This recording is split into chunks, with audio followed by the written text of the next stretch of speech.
স্বাগত ডিবিসি সংবাদে। আপনাদের সাথে আছি সামিয়া জান্নাহ। এবার জানাবো খবরের বিস্তারিত। আজ প্রথম রোজা, সারা দেশে শুরু সিয়াম সাধনার মাস। এক মাস সারাদিন পানাহার পরিত্যাগ করে মহান সৃষ্টিকর্তার সন্তুষ্টি লাভের চেষ্টা করবেন মুসলমানরা। শনিবার ইসলামিক ফাউন্ডেশনের সভাকক্ষে চাঁদ দেখা কমিটির বৈঠক শেষে এ তথ্য জানান ধর্ম উপদেষ্টা ডক্টর আ.ফ.ম. খালিদ হোসেন। ২৭শে মার্চ দিবাগত রাতে পালিত হবে পবিত্র লাইলাতুল কদর। বছর ঘুরে আবারও দেশের আকাশে দেখা গেছে পবিত্র মাহে রমজানের চাঁদ, যা জানান দেয় রোজা শুরুর বার্তা। রমজান মাস শুরুর বিষয়ে জাতীয় মসজিদ বাইতুল মোকাররমে ইসলামিক ফাউন্ডেশনের সভাকক্ষে বৈঠকে বসে জাতীয় চাঁদ দেখা কমিটি। বৈঠক শেষে সভার সভাপতি হিসেবে দেশের আকাশে মাহে রমজান মাসের চাঁদ দেখার ঘোষণা দেন ধর্ম উপদেষ্টা। প্রাপ্ত তথ্য নিয়ে পর্যালোচনা করে দেখা যায় যে বাংলাদেশের আকাশে পবিত্র রমজান মাসের চাঁদ দেখা গেছে। রোববার থেকে 1446 হিজরি সালের পবিত্র রমজান মাস গণনা শুরু হবে। রোজার ধারাবাহিকতায় কবে হবে পবিত্র শবে কদর সে তথ্যও জানান তিনি। 27 মার্চ 2025 খ্রিস্টাব্দ তারিখ বৃহস্পতিবার দিবাগত রাতে পবিত্র লাইলাতুল কদর উদযাপিত হবে ইনশাআল্লাহ। রমজান মাসের চাঁদ দেখা যাওয়ার রাতে তারাবির নামাজ আদায় করেন ধর্মপ্রাণ মুসল্লিরা। এর মধ্য দিয়ে শুরু হয় সিয়াম সাধনার মাস। Redwanul Haque, DBC news, Dhaka. BNP chairperson Khaleda Zia ও ভারপ্রাপ্ত চেয়ারম্যান তারেক রহমানের পক্ষ থেকে তৃণমূল প্রান্তিক মানুষের হাতে ইফতার ও সেহরি সামগ্রী তুলে দিলেন দলটির যুগ্ম মহাসচিব হাবিবুন নবী খান সোহেল। রাতে বিএনপির পল্টন কার্যালয়ের সামনে থেকে শুরু করে রাজধানীর বিভিন্ন অঞ্চলে চলে এই কার্যক্রম। এ সময় নিম্ন আয়ের মানুষের হাতে তুলে দেওয়া হয় চাল, ডাল, তেল, পেঁয়াজ, বেসন, মুড়ি সহ অন্যান্য খাদ্য সামগ্রী।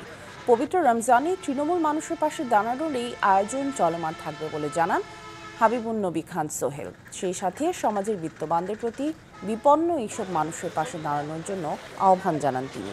এছাড়াও দলটির শীর্ষ নেতা বেগম খালেদা জিয়া ও তারেক রহমানের জন্য দোয়া প্রার্থনা করেন তিনি। এ সময় উপস্থিত ছিলেন বিএনপির অন্যান্য অঙ্গ সংগঠনের নেতাকর্মীরা। আমাদের ভারপ্রাপ্ত চেয়ারম্যান সাহেবের নির্দেশে আমরা ঢাকা মহানগরীর বিভিন্ন এলাকায় ঘুরে ঘুরে অসচ্ছল মানুষ যারা আছেন আমরা তাদের পাশে দাঁড়াচ্ছি এবং তাদেরকে কিছু ইফতার সামগ্রী, কিছু সেহর সামগ্রী আমরা দিচ্ছি। যদিও অনেক কিছু দিতে পারছি না, আমরা আমাদের সীমিত সামর্থ্যের মধ্যে যা পারছি আমরা করছি। যারা বিত্তবান মানুষ আছেন তাদেরকে অনুরোধ জানাবো দরিদ্র মানুষগুলোর পাশে, অসহায় মানুষগুলোর পাশে একটু দাঁড়াবেন। ভালো নেই দেশের বেশিরভাগ মসজিদের ইমাম মুয়াজ্জিনরা। বছরের পর বছর যায়, বাড়ে না বেতন।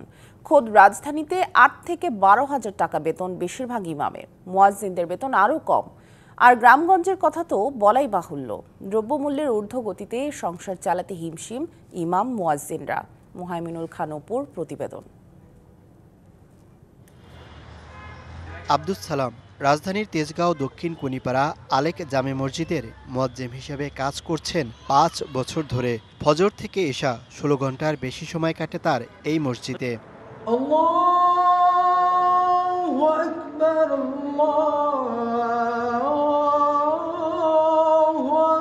মুয়াজ্জিন আব্দুস সালামের ছেলে মেয়ে সহ ৫ সদস্যের পরিবার। ১৪ বছরে তার বেতন হয়েছে মাত্র ১১,৫০০ টাকা। ২০১০ থেকে মুয়াজ্জিনের দায়িত্ব আছি। তখন মসজিদে আমার বেতন ছিল ৮,০০০ টাকা। ঢাকা আসার পরে ১১,৫০০ টাকা বেতন পাই। এরপরে আমার খানা দানা ১১,০০০ ভিতরে। ২৪ ঘন্টা আমরা মেহনত করে আসতেছি, দিনে খেদমত করে আসতেছি। আমরা তো ইমাম মুয়াজ্জিন সকলেই অবহেলিত। মুয়াজ্জিনের কাজ আজান দেয়া হলেও নিজ দায়িত্বে মসজিদ পরিষ্কার পরিচ্ছন্ন রাখেন। ঘড়ির কাঁটা মেনে দিতে হয় আজান। আব্দুস সালামের মতো হাফেজ মোহাম্মদ আবু সাইদেরও একই অবস্থা। ২২ বছর ধরে খেদমতে আছি, পাশাপাশি আজানও দিই, পাশাপাশি ইমামতি করি, বাচ্চাদের পড়াই। বর্তমানে এই বেতনে আমাদের চলে না। মসজিদ কমিটি যতটুকু পারতেছেন ততটুকু আমাদের জন্য ধার্য করছে না। ভোর ফজর নামাজ থেকে রাত ইশা পর্যন্ত নামাজ পড়ানো এটা ইমামদের প্রতিদিনকার রুটিন। 2 ঈদেও নেই ছুটি। মসজিদের জন্য নিবেদিত হলেও তাদের মাসে যে বেতন দেওয়া হয় তা অন্য পেশার তুলনায় অতি নগণ্য। আলহামদুলিল্লাহ আমরা এই কাজে আছি। তো দীর্ঘদিন যাবৎ এই কাজে থাকার এবং এর পিছনে মেহনত করা, এটা যেমন আমার শুকরিয়ার বিষয়, পাশাপাশি আমাদের বেতন যেটা নির্ধারণ করা হয়েছে মাসিক, এটা দিয়ে আসলে এই পরিবার চালিয়ে নিজে চলা এটা অনেক কষ্টকর। এ তো শহরে থাকা ইমাম মুয়াজ্জিনদের গল্প। গ্রামে সামান্য বেতনে সংসার চালাতে হয় তাদের। স্বল্প টাকায় জীবন চললেও দাবি আদায়ে রাস্তায় নামেন না ইমাম মুয়াজ্জিনরা।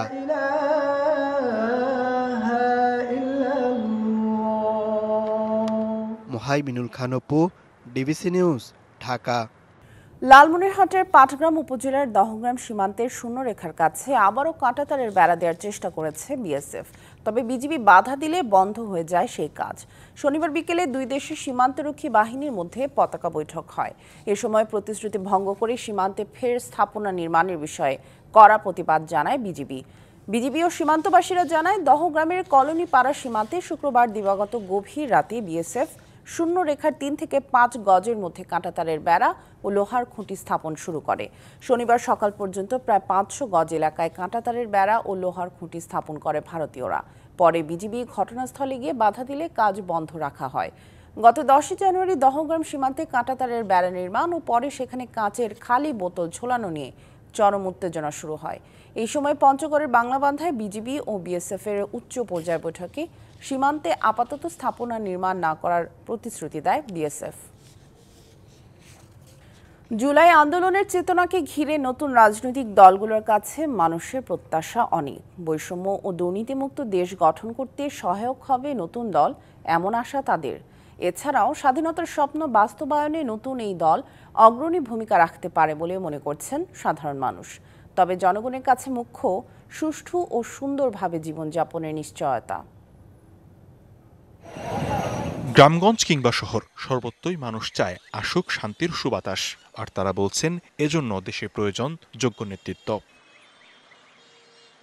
পরীক্ষিত দলগুলোর পাশাপাশি নতুন প্রত্যাশা নিয়ে আত্মপ্রকাশ করেছে তরুণ প্রজন্মের রাজনৈতিক দল জাতীয় নাগরিক পার্টি। জুলাই আন্দোলনের চেতনায় গড়ে ওঠা এই দলের কাছে রাজশাহী সাধারণ মানুষের নানান চাহিদা থাকলেও সুষ্ঠু ও সুন্দরভাবে জীবনযাপনের প্রত্যাশা যেন মুখ্য হয়ে উঠেছে। সুন্দরভাবে দেশটা পরিচালনা করার জন্য তাদের কাছে আশা করি এটাই আর কি। দ্রব্য জিনিসের দাম কমায় এবং আইন ব্যবস্থা ভালো থাকে, আইন সুস্থভাবে আইন চলে, আমরা যেন সবসময় নিরাপদ থাকি। শহীদ আবু সাঈদের জেলা রংপুরবাসীর নতুন দলের কাছে প্রত্যাশা অনেক। তাদের চাওয়া, অতীতে যেসব অধিকার থেকে বঞ্চিত হয়েছে সেগুলো তরুণ প্রজন্ম ফিরিয়ে দেবে। আমরা মনে করি এই নতুন প্রজন্ম এই রাজনৈতিক দলের মাধ্যমে দেশে নতুন কিছু পাবে। পুনরাবৃত্তি না ঘটুক, তারা নতুনভাবে নতুন প্রত্যয় নতুন বাংলাদেশ গঠন করুক।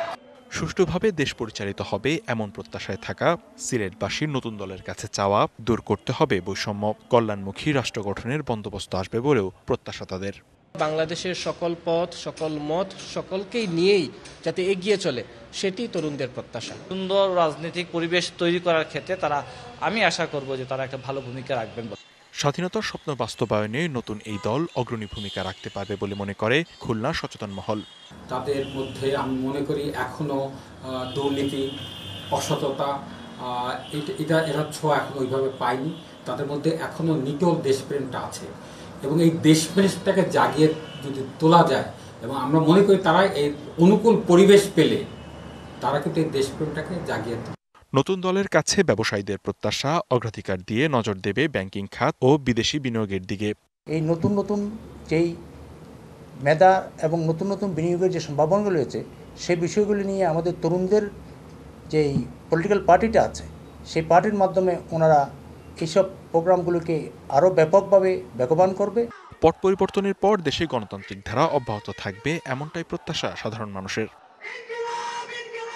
লিখন কান্তি ভৌমিক, ডিবিসি নিউজ ডেস্ক। মাদারীপুরে খোলা বাজারে বোতলে বিক্রি হচ্ছে ডিজেল, অকটেন ও পেট্রোল সহ জ্বালানি তেল ও এলপি গ্যাস সিলিন্ডার। গ্রাম থেকে শহর সবখানেই হাটবাজারের প্রতিটি মোড়ে এ তেল বিক্রি করছে কতিপয় ব্যবসায়ী। ফায়ার সার্ভিস বলছে, অবৈধ এসব বিক্রেতাদের আইনের আওতায় আনা না গেলে যে কোনো সময় ঘটতে পারে নাশকতা সহ বড় ধরনের দুর্ঘটনা। এ ব্যাপারে ব্যবস্থা গ্রহণের আশ্বাস দিয়েছে জেলা প্রশাসক। মাদারীপুরের শিবচরের শেখপুর বাজারে আব্দুল লতিফ মোল্লা সেন্টার। দোকানের সামনেই সারিবদ্ধ বোতলে পেট্রোল, ডিজেল ও অকটেন। নিয়মনীতি তোয়াক্কা না করেই যে কোনো ব্যক্তির কাছেই এই জ্বালানি তেল বিক্রি করছেন দোকানিরা। একই চিত্র জেলার 5টি উপজেলার অধিকাংশ এলাকায়। গ্রাম কিংবা শহরে হাটবাজারে সবখানেই এভাবে জ্বালানি তেল পাওয়া যাচ্ছে। জেলার অধিকাংশ মুদি দোকানে নেই ফায়ার সার্ভিস, পরিবেশ অধিদপ্তর, বিস্ফোরক দ্রব্য নিয়ন্ত্রণ অধিদপ্তর ও জেলা প্রশাসক সহ বিভিন্ন দপ্তরের অনুমতি। এখানে এসে অনেকে বিপদে পড়ে, সেই স্বার্থে আমরা এখানে বিক্রি করি। বিক্রি করার স্বার্থে আমার স্থানীয় চেয়ারম্যান সার্টিফিকেট, মানে যেটা ট্রেড লাইসেন্স থাকে, এইগুলো আছে। মানে লাইসেন্স ছাড়া সেটা জানি না, লাইসেন্স কিভাবে করতে হয় সেটাও জানি না। কখনো সরকার থেকে এরকম কোনো আসে নাই প্রশাসনিকভাবে যে এইভাবে করতে হয়। প্রতারণা, নাশকতা, দুর্ঘটনার ঝুঁকি থাকায় খোলা বাজারে এসব দাহ্য পদার্থ বিক্রি বন্ধের দাবি জেলাবাসীর। এই যে খোলা বাজারে যেভাবে তৈল বিক্রি হচ্ছে, এটা নির্দিষ্ট একটা স্থানে যদি বিক্রি হয় তা মানুষের জানবো যে এখানে বিক্রি হয় যাবে। এটাতে একটা নীতিমালা করা উচিত, যাদের লাইসেন্সধারী ছাড়া এই গ্যাস এবং পেট্রোল কেউ বিক্রি করতে পারবে না। ফায়ার সার্ভিসেরও আশঙ্কা নাশকতা সহ বড় দুর্ঘটনার। শিগগিরই ব্যবস্থা গ্রহণের আশ্বাস এসেছে জেলা প্রশাসকের কাছ থেকে। খুচরা জ্বালানি তেল বিক্রি করার ফলে অসতর্কতার কারণে অগ্নিকাণ্ড সংঘটিত হতে পারে। তাছাড়া স্যাবোটেজ ঘটানোর জন্য নাশকতাকারীদের কাছে খুব সহজলভ্য হয়, সেজন্য খুচরা জ্বালানি তেল বিক্রয় পরিহার করতে হবে। এখানে আপনার বাইরে বোতলজাত বিক্রি করার কোনো সুযোগ নাই। এক্ষেত্রে আমরা তো পেট্রোল পাম্পগুলোতে সাধারণত মোবাইল কোর্ট পরিচালনা করে থাকি, আর হাটবাজারে যদি এরকম বিক্রি হয়ে থাকে সেক্ষেত্রে আমরা আইনানুগ ব্যবস্থা নিব। জেলার 5টি উপজেলায় বৈধ 17টি পাম্পের মধ্যে 12টি পাম্পের এবং এলপিজি গ্যাস সিলিন্ডারের 28 জনের মধ্যে 18 জন ডিলারের ফায়ার সার্ভিসের অনুমতি আছে। আর অবৈধভাবে খুচরা বাজারে তেল ও এলপিজি গ্যাস বিক্রির দোকানের সংখ্যা কয়েকশো। DBC news desk.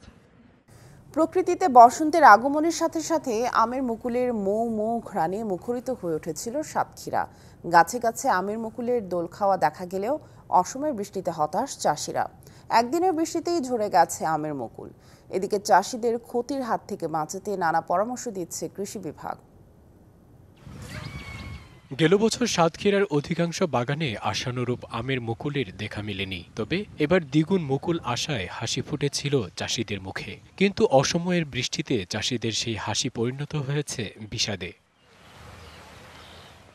মাত্র একদিনের বৃষ্টিতেই ঝরে গেছে অধিকাংশ গাছের মুকুল, সেই সাথে বেড়েছে পোকার আক্রমণ। খরচ উঠবে কিনা তা নিয়েই চিন্তায় বাগান মালিকরা। তবে ভালো দাম পেলে এবং বাইরে রপ্তানি চালু থাকলে ক্ষতি পুষিয়ে নেওয়ার আশা চাষিদের।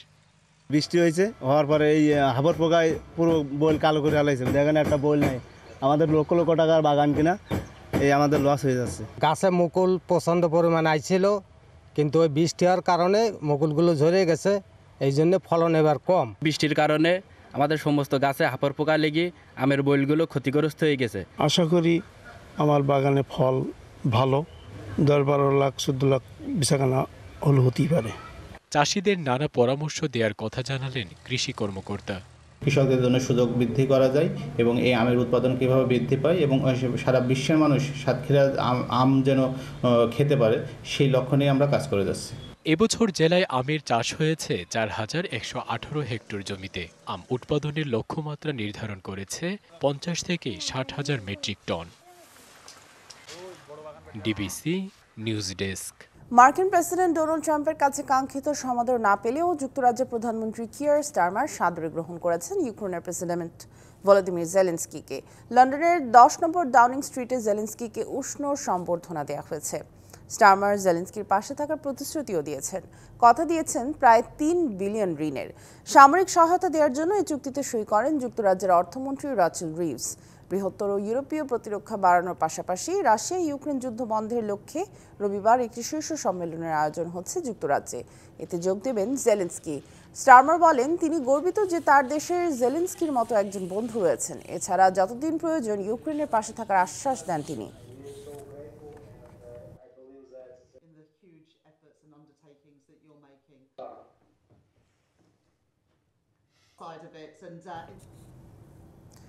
জেলেনস্কিকে পেটাননি ট্রাম্প, এটাই বিস্ময়ের। বৈঠকে জেলেনস্কি যে পরিমাণে ঔদ্ধত্য প্রদর্শন করেছেন তাতে তার গায়ে হাত তোলা থেকে বিরত থেকে সংযমের পরিচয় দিয়েছেন ট্রাম্প। সামাজিক যোগাযোগ মাধ্যম টেলিগ্রামে পোস্ট করা এক বার্তায় এমন মন্তব্য করেন রাশিয়ার পররাষ্ট্র মন্ত্রণালয়ের মুখপাত্র মারিয়া জাখারোভা। জেলেনস্কিকে অকৃতজ্ঞ আখ্যা দিয়ে তৃতীয় বিশ্বযুদ্ধ সৃষ্টির পথে হাঁটছেন বলে মন্তব্য করেন ট্রাম্প। যে হাত তাকে খাবার দেয় সেই হাতে কামড় দিতে উদ্যত হয়েছিলেন জেলেনস্কি।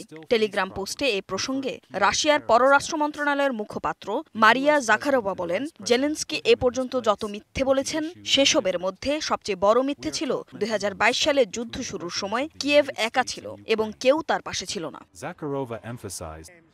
জেলেনস্কিকে অকৃতজ্ঞ আখ্যা দিয়ে তৃতীয় বিশ্বযুদ্ধ সৃষ্টির পথে হাঁটছেন বলে মন্তব্য করেন ট্রাম্প। বৈঠক শেষে নিজের মালিকানাধীন সামাজিক যোগাযোগ মাধ্যম ট্রুথ সোশ্যালে দেওয়া এক পোস্টে ট্রাম্প লেখেন, যুক্তরাষ্ট্র যুক্ত থাকলে প্রেসিডেন্ট জেলেনস্কি শান্তির জন্য প্রস্তুত হন বলে আমি নিশ্চিত। বৈঠকে জেলেনস্কি বলেন, যুদ্ধবিরতি চাইলেও পুতিনের সঙ্গে কোনো আপোষে যেতে চান না তিনি। পুতিনের নাম উল্লেখ করে তাকে খুনি হিসেবে আখ্যা দেন জেলেনস্কি। পুতিনের বিষয়ে ট্রাম্পের নমনীয় অবস্থানেও সমালোচনা করেন জেলেনস্কি। ইউক্রেনের খনিজ সম্পদে যুক্তরাষ্ট্রের নিয়ন্ত্রণ নিয়ে গতকাল দুই রাষ্ট্রনেতার মধ্যে চুক্তি সইয়ের কথা ছিল। তবে চুক্তি সই হওয়ার আগেই জেলেনস্কিকে হোয়াইট হাউস থেকে বের হয়ে যেতে বলা হয়। নির্ধারিত যৌথ সংবাদ সম্মেলনও বাতিল করার কথা জানায় হোয়াইট হাউস। যুক্তরাষ্ট্রের প্রেসিডেন্ট ডোনাল্ড ট্রাম্পের সঙ্গে উত্তপ্ত বাক্য বিনিময়ের পর দেশটির সঙ্গে নিজের সম্পর্ক ঝালাই করে নেয়ার আশা ব্যক্ত করেছেন ইউক্রেনের president Volodymyr Zelensky. Tumpa Tarafdar, DBC news desk. Pakistan national cricket academy বা এনসিএ এমন এক জায়গা যার উপর ভিত্তি করে দাঁড়িয়ে আছে পুরো পাকিস্তানের ক্রিকেট। বাবর, রিজওয়ান থেকে শুরু করে বিভিন্ন বয়স ভিত্তিক ক্ষুদে ক্রিকেটার নিজেদের ঝালিয়ে নিতে সবাই ছুটে যান এই এক জায়গাতেই। সেই একাডেমির ভেতর আছে ক্রিকেট মিউজিয়ামও। পাকিস্তানের লাহোর থেকে সহকর্মী শেখ আশিকের রিপোর্টে থাকছে বিস্তারিত। লাহোরের গাদ্দাফি ক্রিকেট স্টেডিয়ামের ঠিক পাশেই পাকিস্তানের ন্যাশনাল ক্রিকেট একাডেমি, যে জায়গাটা মূলত পাকিস্তান ক্রিকেটের আতুরঘর।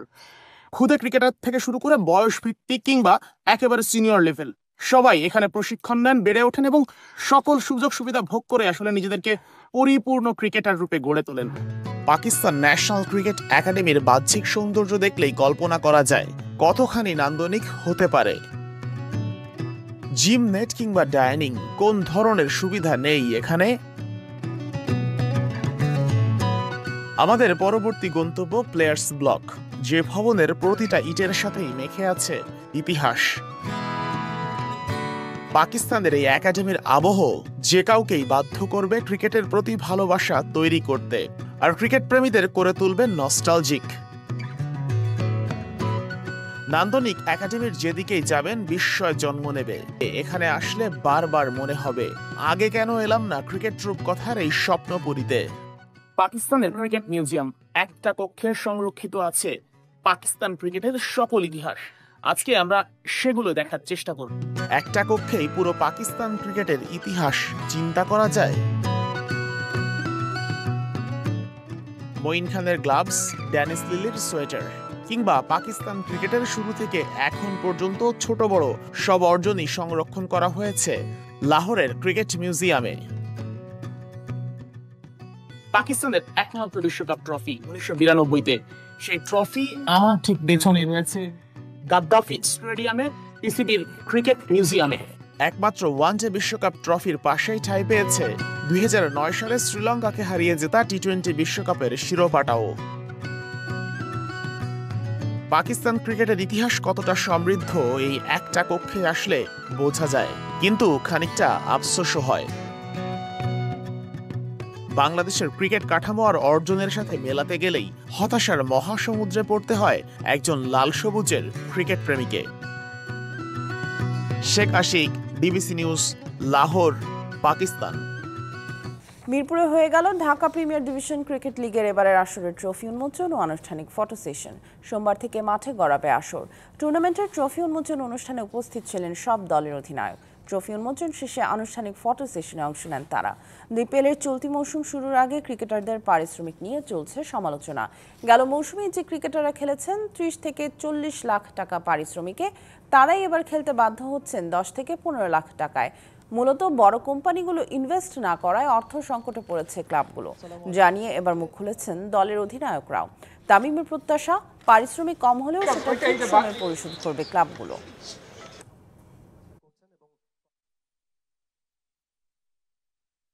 যে কমিটমেন্টসগুলো ক্লাবগুলো করেছে, এই ক্লাবগুলোর প্রত্যেকটা টাকা যেরকম প্রত্যেকটা প্লেয়ার পাক, that is the top priority for me. And then obviously ক্রিকেটটা ভালো হোক, ক্রিকেট আম্পায়ারিং নিয়ে যেটা কমপ্লেন থাকে এই জিনিসগুলো বোর্ড টেক কেয়ার করুক, অ্যান্ড দেন ভালোভাবে আমরা টুর্নামেন্টটা শেষ করি।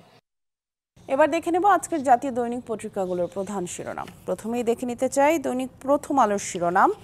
দৈনিক প্রথম আলোতে শিরোনাম করেছে, কমিটির আকার বাড়বে, লক্ষ্য তৃণমূলে বিস্তৃতি। নতুন দল এনসিপি গঠন হয়েছে সম্প্রতি, সে বিষয়ে বলা হয়েছে কেন্দ্রীয় কার্যালয় খোঁজা হচ্ছে, জরিপের আলোকে দলীয় প্রতীক নির্ধারণ করা হতে পারে। সদ্য আত্মপ্রকাশ হওয়া তরুণদের রাজনৈতিক দল জাতীয় নাগরিক পার্টির কেন্দ্রীয় কমিটির আকার আরও বাড়বে। দল ঘোষণার পর আপাতত তৃণমূলে দলকে শক্তিশালী করার দিকে মনোযোগী হবে দলটি। পরবর্তীতে আমাদের হাতে আছে দৈনিক সমকাল। বিতর্কের খাতা খুললেন উপদেষ্টা ফারুকী। সংস্কৃতি উপদেষ্টার বিরুদ্ধে আর্থিক অনিয়মের অভিযোগ। উপদেষ্টা কেন টাকা চাইলেন, তদন্তের দাবি সংস্কৃতি কর্মীদের। পদে ফেরার অনুরোধ, সৈয়দ জামিল দিলেন 4 শর্ত।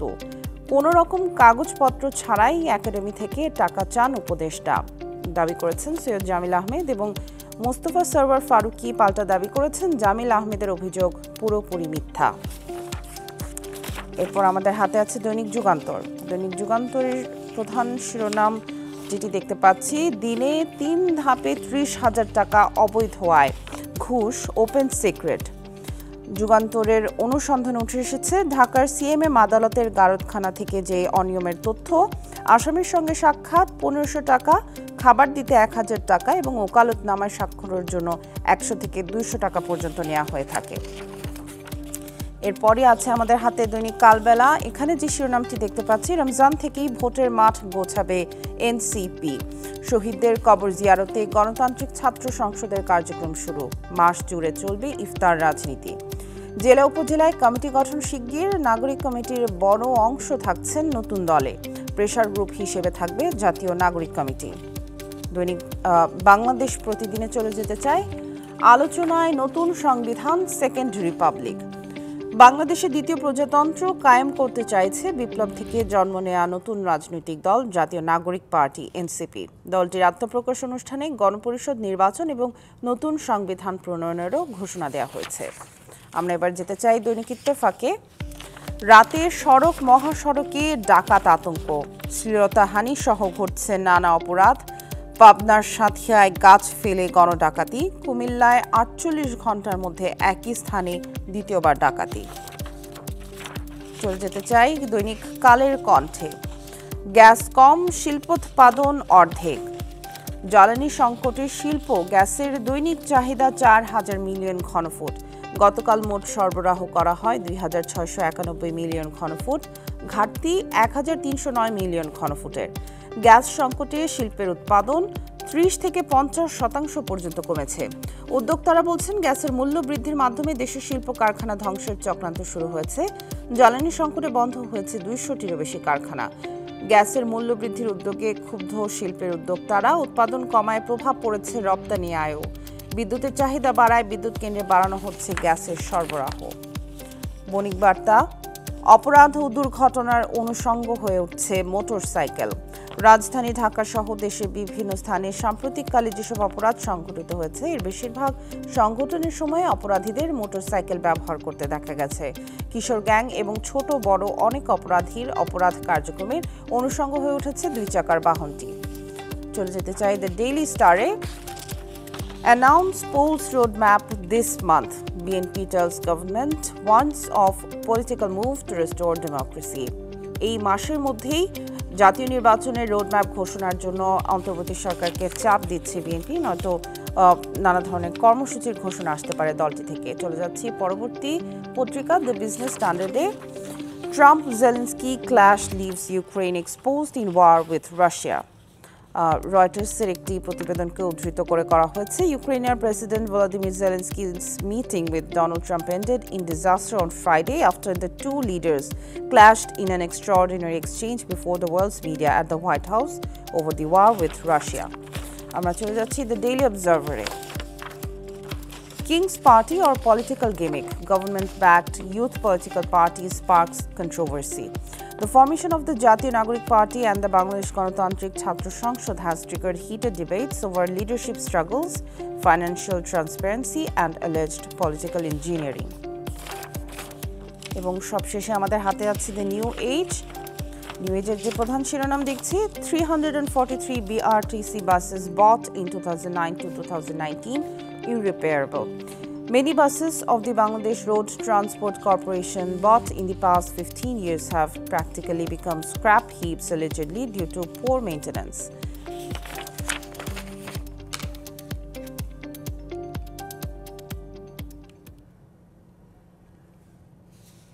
সংবাদ এই ছিল এখনকার মতো। ডিবিসি নিউজের সংবাদগুলো পড়তে ভিজিট করুন dbcnews.tv আর ভিজিট করুন ডিবিসি নিউজের ফেসবুক পেজ এবং ইউটিউব চ্যানেল। সঙ্গেই থাকুন।